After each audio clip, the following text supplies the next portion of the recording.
masanya ketika melihat banyaknya orang-orang yang soleh, banyaknya orang-orang yang berilmu, banyaknya orang-orang yang ahli ibadah, beliau melantunkan salah satu qasidah yang berbunyi uhibbus salihina wa lastu minhum la'alli an anala bihim syafa'ah. Al-Imam Syafi'i, kita tahu siapa Imam Syafi'i. Kualitas ilmunya, kualitas ibadahnya, kualitas jamaahnya, kualitas tahajudnya, kualitas di dalam segala bentuk amalan soleh dan amalan taat. Beliau mengatakan uhibbus salihin, aku senang dengan orang-orang yang soleh. Ketika melihat masjid-masjid dimakmurkan, musola-musola dimakmurkan, majlis-majlis ta'lim diadakan, Al-Imam Syafi'i beliau mengatakan uhibbus salihin, aku cinta dengan orang-orang yang saleh. Walastu minhum, walaupun aku bukan termasuk orang yang saleh. Ketawaduan Al-Imam Syafi'i alaihi rahmatullah. Kita tanya, seakan-akan bertanya, wahai Imam, Anda kan sudah alim, Anda kan sudah ahli ibadah, Anda kan sudah ahli taat, Anda kan sudah ahli sedekah, Anda kan sudah ahli ini dan itu, kenapa masih menggunakan kata-kata uhibbu, aku cinta terhadap orang yang soleh? Karena Al-Imam Syafi'i memiliki pedoman, belum tentu ilmuku akan menyelamatkan, belum tentu ibadahku akan menyelamatkan, belum tentu ketaatanku akan menyelamatkan, karena takut dengan penyakit-penyakit yang merobohkan suatu amalan. Tapi kalau aku menyambung, tetapi kalau aku menghubungkan taliku dengan talinya orang-orang yang saleh, cintaku dengan cintanya orang-orang yang soleh, maka itulah yang aku harapkan, la'alli an anala bihim syafa'ah, agar aku mendapatkan syafaat kepada orang-orang yang soleh kelak nanti di hari kiamat. Kita tahu Al-Imam Syafi'i ahli di dalam berpikir sehingga mengarang aneka ragam bentuk kitab, memiliki kualitas daripada pelajar-pelajar yang top, dan di antara pelajarnya adalah Al-Imam Ahmad bin Hanbal, pemilik mazhab Hanbaliyah. Sudah pasti beliau mengetahui, sudah pasti beliau memahami bahwa cinta terhadap orang-orang yang soleh kelak nanti di kemudian hari, khususnya di hari kiamat, akan memberikan syafaat kepada kita semuanya. Bagaimana kalau cinta di atasnya para sahabat, cinta Abu Bakar, cinta Umar, cinta Uthman, cinta Ali, naik ke atasnya cinta dengan Adam, cinta dengan Nuh, cinta dengan Musa, cinta dengan Isa, cinta dengan semua para anbiya, para mursal. Di atasnya lagi cinta malaikat, cinta Jibril, cinta Mikail, cinta Israfil, cinta Israfil.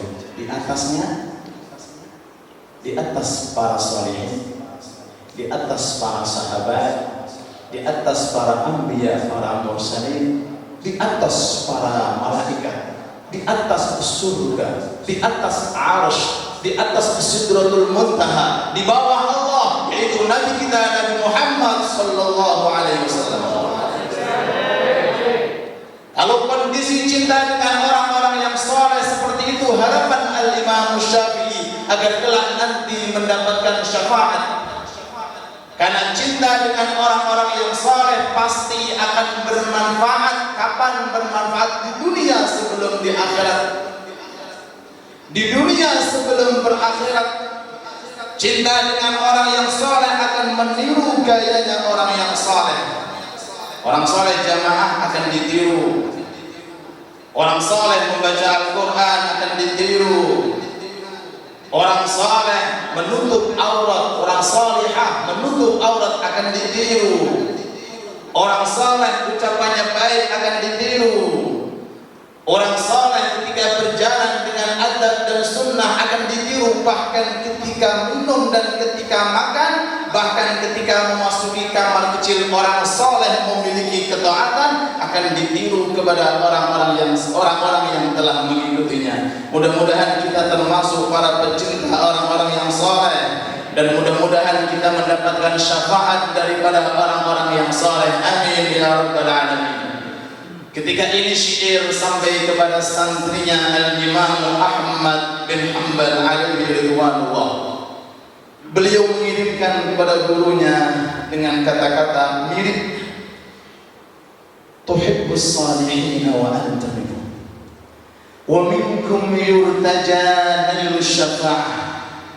Wahai guru, aku memiliki syiran untuk antum, untuk anda wahai imam. Tuhibbus salihina, engkau cinta kepada orang yang saleh, wa anta minhum, dan antum dan engkau termasuk daripada orang-orang yang saleh. Wa minkum, dan dari pribadimu wahai imam, darimu wahai imam, yunalu yurtaja nailu syafa'ah, akan diharapkan suatu syafaatan. Allahu Akbar. Di zaman Al-Imam Syafi'i memiliki seorang santri, Ahmad bin Hanbal, sudah bisa mengakui bahwa termasuk orang-orang yang akan memberikan syafaat kepada para pecintanya adalah Al-Imam Syafi'i. Bagaimana gurunya Al-Imam Malik, bagaimana gurunya Al-Imam Abu Hanifah, bagaimana para tabi'in, bagaimana para sahabat, bagaimana Sayyidul Anbiya wal Mursalin, Nabi kita Nabi Muhammad sallallahu alaihi wasallam. Oleh sebab itu kita merasa bahagia, kita merasa gembira dengan adanya apa? Dengan adanya bulan Rabiul Awal. Mari kita persiapkan untuk melihat Nabi kita Muhammad sallallahu alaihi wasallam. Sebagai penutup 5 menit, 10 menit, sebentar lagi kita akan haji dan umrah, dan kita lanjutkan dengan isyarat. Mudah-mudahan apa yang kita lakukan, apa yang kita makmurkan, mudah-mudahan diterima oleh Allah Subhanahu wa taala. Amin ya rabbal alamin. Di dalam kitab Al-Imam Al-Bukhari dan di dalam kitab Al-Imam Muslim, kitab hadis yang paling sahih. Kalau ada hadis periwayatnya 2 orang top, Al-Imam Al-Bukhari dengan Al-Imam Muslim, berarti level kehadisannya sangat sahih di bawah Al-Quran. Beliau kedua-duanya Al-Imam mengutip salah satu hadis, man ra'ani fil manam fasayarani fil yaqadah wa la yatamathalu bi asy-syaitan. Barang siapa yang sudah pernah melihatku di dalam tidurnya, atau barang siapa yang akan melihatku di dalam tidurnya, maka sebelum meninggal dunia, sebelum ruh diambil oleh Allah, sebelum berjumpa dengan Rabbul Alamin, fasayarani fil yaqadah, orang tersebut akan dikasih kesempatan oleh Allah Ta'ala untuk berjumpa kepada aku, duduk dengan aku, melihat aku secara jengle-jengle alias kenyataan. Amin Allahumma amin. Wala yatamathal biya syaitan, dan syaitan tidak akan mungkin mampu untuk menyerupai daripada poster tubuhku dan jasadku. Allahu Akbar, Allahu Akbar. Ini adalah salah satu hadis yang memberikan motivasi kepada kita di malam-malam yang akan datang, malam-malam Rabiul Awal, malam-malam indah saat kita tidur. Maka berusaha meminta kepada Allah, berharap kepada Allah untuk bisa kedatangan di dalam tidur kita dan mimpi-mimpi kita untuk berjumpa kepada Nabi Muhammad sallallahu alaihi wasallam. Amin ya rabbal alamin. Man ra'ani fil manam, barang siapa yang melihat aku ketika tidur. Gak mungkin bohong Rasulullah. Berarti ada orang yang dikasih kesempatan oleh Allah Ta'ala untuk melihat Rasul di dalam tidur. Dan kalau sudah melihat Rasul di dalam tidur, tidak mungkin ada penyerupaan syaitan, karena syaitan diharamkan oleh Allah untuk menyerupai Nabi Muhammad SAW. Maka apa yang perlu untuk kita persiapkan? Mari kita sekuat tenaga melihat sosok Rasulullah dengan pandangan mata hati sebelum mata kepala. Manfaatkan untuk memandang Rasulullah, melihat Rasulullah, kenyataan Rasulullah dengan menggunakan mata hati sebelum mata kepala. Tidak mungkin mata kepala akan melihat kalau mata hati buta. Tidak mungkin mata kepala akan melihat Rasulullah kalau mata hati buta. Bagaimana cara mengkondisikan diri kita agar bisa melihat Rasulullah dengan menggunakan mata hati? Kita ada sunnah. Sallu ala Nabi Muhammad. Kita ada qobliyah, ada ba'diyah. Jangan sampai ditinggalkan. Jadikan itu sebagai sarana untuk melihat Rasulullah. Kita punya duha. Manfaatkan sekuat tenaga dan isyraq yang sebentar lagi akan kita kerjakan. Lihatlah Rasulullah dengan sunnahnya isyraq dan sunnah duha. Kita punya witir. Kita punya tahajud qiyamul lail. Kita punya azkar seusai daripada salat tasbih 33, takbir 33, takbir 33 dan ditutup dengan la ilaha illallah. Maka manfaatkan itu sarana dan prasarana untuk kedepannya bisa melihat Rasulullah dengan mata kepala kita. Tapi sebelumnya harus kita melihat Rasulullah dengan bentuk mengagumkan, dengan bentuk memuliakan, dengan bentuk menghargai dari setiap langkah-langkah yang telah digariskan oleh Nabi Muhammad SAW dan Rasulullah SAW. Dan Allah Subhanahu wa Ta'ala berfirman, laqad kana lakum fi Rasulillahi uswatun hasanah. Laqad kana lakum fi Rasulillahi uswatun hasanah. Telah diwujudkan di dalam pribadi Rasulullah cermin untuk kita semuanya. Di dalam pribadi Rasulullah terdapat qudwah. Rasulullah bukan terciptakan dari cahaya, Rasulullah bukan dari jenis malaikat. Rasulullah dibuat seperti manusia, punya kepala, tapi kepala luar biasa. Punya mata, tapi mata luar biasa. Punya kaki, tapi kaki luar biasa. Punya anggota tubuh persis seperti kita semuanya. Punya tangan, punya kaki, punya dada, punya rambut, punya segala-galanya. Tujuannya apa? Agar kita sebagai umat bisa meniru. Kalau seandainya Rasul yang terakhir berupa Jibril, bagaimana cara meniru? Kalau berupa malaikat, bagaimana cara meniru? Maaf, kalau berupa jin, bagaimana kita meniru? Tapi alhamdulillah berupa manusia seperti manusia, tapi luar biasa. Al-Imamul Busiri alaihi rahmatullah, beliau mengutip salah satu syairnya, فهو الذي تم معناه وصورته ثم اصطفاه حبيبا بارئ النسم منزه عن شريك في محاسنه فجوهر الحسن فيه غير منقسم صلوا على النبي محمد. Al-Imam Al-Busiri mengatakan bahwa alladzi tamma ma'nahu suratuhu. Rasulullah ini dari bentuk poster indah, dari bentuk maknawi indah, dari bentuk surahnya indah, dari bentuk segala macam aspek sudut indah. Mustafahu habiban bariul nasami, dipilihkan untuk kita umat akhir zaman memiliki sosok Nabi yang mulia, yaitu Nabi Muhammad alaihi salatu wassalam. Wa huwa munazzahun an syarikin, tidak ada satupun yang menyerupai Rasulullah. Mustafahu habiban bariul nasami. Mudah-mudahan kita semuanya mendapatkan syafaat Nabi Muhammad alaihi salatu wassalam. Oleh sebab itu, mari kita manfaatkan bulan Rabiul Awal untuk mengkondisikan kembali di dalam rumah-rumah kita semuanya. Sudahkah tahajud?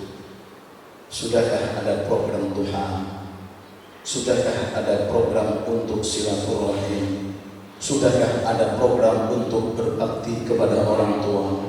Sudahkah ada program sunnah ketika masuk rumah, apa sunnahnya? Ketika mau makan bagaimana sunnahnya? ketika minum bagaimana sunnahnya. Mari kita manfaatkan bulan Rabiul Awal. Nabi Muhammad sebagai penolak daripada bala, sebagai penolak daripada pandemi, khususnya sebagai penolak dari segala macam musibah, amin ya rabbal alamin, sebagai penutup kecerdasan daripada Nabi Adam alaihi salatu wassalam.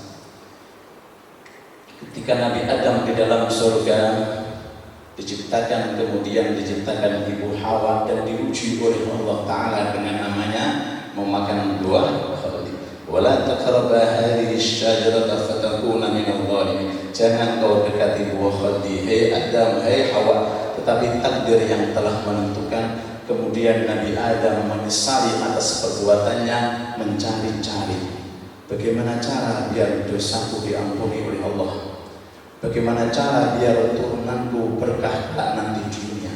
Nyari-nyari, depan, belakang, samping kanan, samping kiri, depannya, belakangnya, bawahnya, bingung nyari-nyari. Akhirnya Allah Subhanahu wa Ta'ala memberikan ilham, diangkatnya Nabi Ibrahim kepalanya, lalu tertulis di arsy, tertulis la ilaha illallah Muhammad Rasulullah.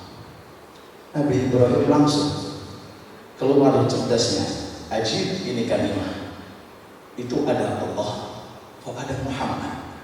Siapa Muhammad? Saya Adam pertama kali diciptakan, yang kedua Hawa, iki siapa Muhammad ini? Uniknya setelah Allah langsung Muhammad. Ini apa betul? Lihat di masjid kita depannya itu Allah langsung Muhammad, nama Muhammad. Lihat di rumah-rumah ada Allah, ada Muhammad, kanannya Allah, kirinya Muhammad, sesuai dengan la ilaha illallah Muhammad Rasulullah. Berarti satunya Tuhan, satunya makhluk, satunya berhak disembah, berarti satunya memiliki keunikan. Pertama makhluk yang diciptakan aku, kata Nabi Adam. Kenapa ada Muhammad setelah lafal Allah? Berarti ini nama walaupun belum wujud memiliki kualitas dan penghargaan khusus di sisi Allah Subhanahu wa Ta'ala. Kemungkinan ini penyebabnya aku akan diampuni dosa oleh Allah. Seketika langsung mengangkat kedua tangan, Allahumma bihaqqil walad ighfiril walid. Ya Allah, berkat daripada anakku yang namanya Muhammad. Allahu Akbar. Bapak tawasul sama anak. Bihaqqil walad, dengan haknya anak yang kau kasih anugerah. Apa di antara anugerah diletakkan oleh Allah Ta'ala di dalam Al-Quran? Wa rafa'na laka dzikrak. Setiap ada Allah mesti wonten Muhammad. Ada asyhadu an la ilaha illallah, asyhadu anna Muhammad Rasulullah. Khutbah pasti ada Muhammad. Ketika khutbah nikah pasti ada Muhammad. Ketika tasyahud awal pasti ada Muhammad. Selalu dibawa-bawa. Bihaqqil walad, dengan haknya anak. Ya Allah, tolong ampuni bapaknya, tolong ampuni romone, tolong ampuni daripada ayahnya. Allahu Akbar. Diampuni oleh Allah Subhanahu wa Ta'ala. Lalu Allah Ta'ala berfirman dan Allah mengetahui. Dia ada. Tahu dari mana Muhammad? Walam akhluqhu, aku belum menciptakan.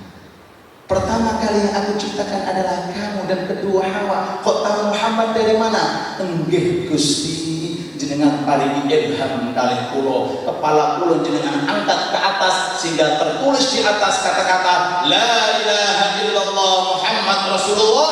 Dan tekad saya, tauhid saya, tekad saya sampai anak turunan yang berhak untuk disembah adalah Allah. Dan di samping nama jenengan ada nama yang namanya Muhammad. Tidak mungkin jenengan meletakkan itu nama kecuali sebagai sarana untuk bertawassul terhadap hajat-hajat umat kulo, bertawassul untuk memenuhi apa yang menjadi harapan kulo. Bahkan setiap kita memasuki surga, amin Allahumma amin. Mudah-mudahan kita masuk surga, amin Allahumma amin. Setiap pintu la ilaha illallah Muhammad Rasulullah. Pintu sholat atasnya la ilaha illallah Muhammad Rasulullah. Pintu sedekah atasnya la ilaha illallah Muhammad Rasulullah.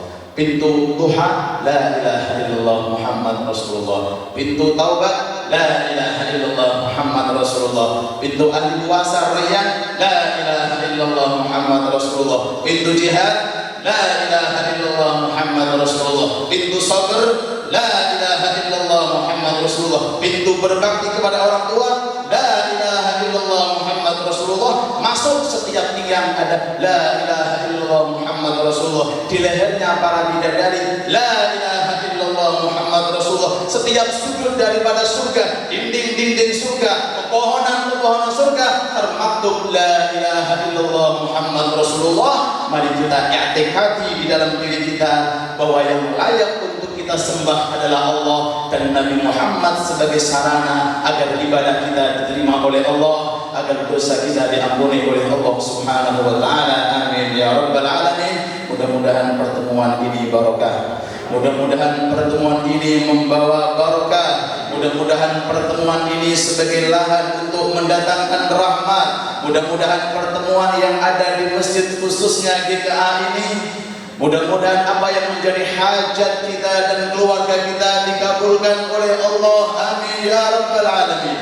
Dan mudah-mudahan umur kita dipanjangkan oleh Allah dalam kondisi taat secara istiqamah. Dan mudah-mudahan tubuh kita dijaga dari penyakit-penyakit, harta kita dijaga dari kefakiran, rumah kita dijaga dari makhluk-makhluk yang gaib, makhluk-makhluk yang zalim. Dan mudah-mudahan kawasan kita khususnya dan umumnya kawasan Gresik dan umumnya seluruh dunia Islamiyah, mudah-mudahan bulan Rabiul Awwal mendatangkan suatu rahmat, suatu pengampunan, suatu keberkahan. Amin ya rabbal alamin. Rabbana atina fid dunya hasanah wa fil akhirati hasanah wa qina adzaban